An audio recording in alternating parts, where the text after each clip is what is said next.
Hey guys, Fizzy297 here, and unfortunately, I just read the patch notes.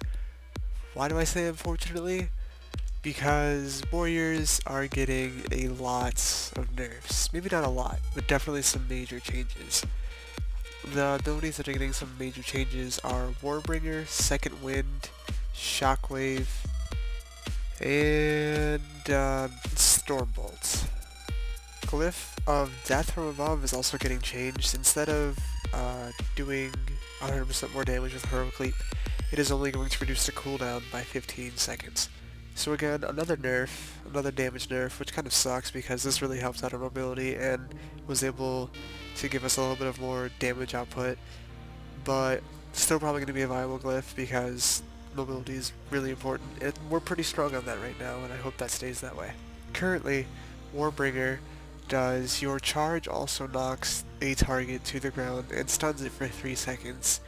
When 5.2 hits, Warbringer will make your charge stun the target for 3 seconds and slow its movement speed by 50% for 8 seconds.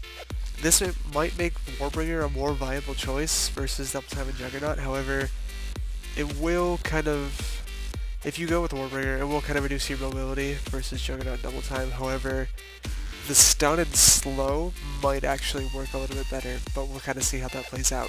The next ability that's getting a major change is Second Wind. Currently, Second Wind, whenever you're below 35% health, you regenerate 3 health per second, and whenever you're stuck by a stun or immobilize effect, you generate 20 rage over 10 seconds. In 5.2, Second Wind, when you're below 35% health, only generates 2% health per second. Whenever you are struck by a stun or immobilize effect, you generate 15 rage over 10 seconds. So it's a slight nerf, 1% and 5 rage. I still think Second Wind's going to be better than in Rage Regeneration, even though it's getting its rage cost reduced by 30, and Impending Victory, because Impending Victory has a really long cooldown. And in arenas, you're not going to be getting a lot of killing blows. Well, I mean, you will, like, get one, but after that one, it's basically over, so it's not going to make a huge difference.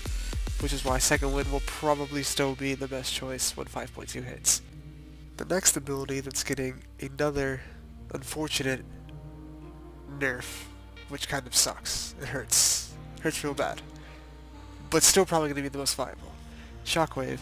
Currently, it's a stun, 4-second stun, all targets within 10 yards in front of you. Right now it's on a 20-second cooldown. Unfortunately, when 5.2 hits, that cooldown is going to be a 40-second cooldown. Unless you hit 3 targets with the Shockwave, then it's a 20-second cooldown, which maybe might make you try to use it a little better in arenas, as in try to get their entire team in the stun, in which case that would be awesome for 2 reasons. 1, because they'd all be stunned, obviously, and 2, it would be a 20-second cooldown versus 40 seconds, so it would be up sooner. But, unfortunately, unless you can get all 3 of them in every stun every time, you're not going to be able to use it as often as you'd like. I still think it's going to be the most viable because Blade Storm and Dragon War are still going to be on 1 and 1.5 minute cooldowns, respectively. The last major change to Warrior talents is Stormbolt. Currently it does 100% weapon damage and stuns the target for 3 seconds. When 5.2 releases, it will do 125% weapon damage and still stun the target for 3 seconds, as well as an additional 300% weapon damage currently, but when 5.2 hits, it will be 375% extra weapon damage if it's permanently immune to stuns. It's not going to outweigh Avatar, because Avatar still will get rid of any sort of roots or snares. It increases your damage for 24 seconds. So those are the major talent changes for ARMS Warriors. Well, basically all Warriors, but I'm kind of focusing more of on the ARMS spec. Shockwave, though, probably the biggest change, probably going to be the, I don't know, deal breaker, I guess you could say.